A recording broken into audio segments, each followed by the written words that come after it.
हम मीनू झा प्रणाम करै छी समस्त मिथिलावासीके। अपन माताजीके संग एकटा भगवती गीत लऽ कऽ उपस्थित छी। धन्यवाद। जय मिथिला, जय मैथिली। मैया एले गहबर में खेला बरंग अबेर काले एले गहबर में खेला बरंग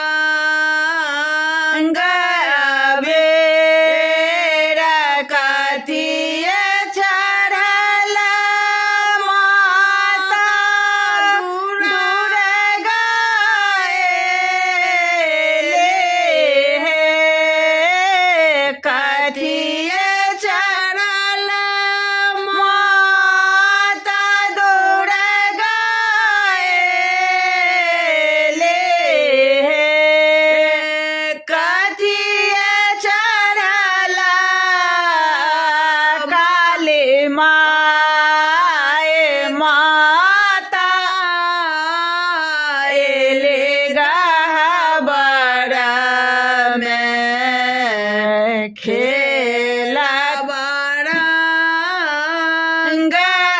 अबेर सिंह चढ़ल माता दुर्गा एले हे। सिंह चढ़ल माता दुर्गा एले हे। माए खचरल काली माए माए खचरल काली माए माता एले गहबर में खेला तरंग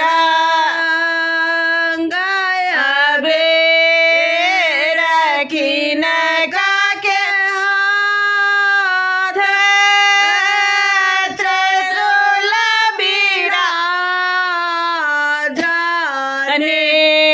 किनका के हाथ में खड्ग किनका के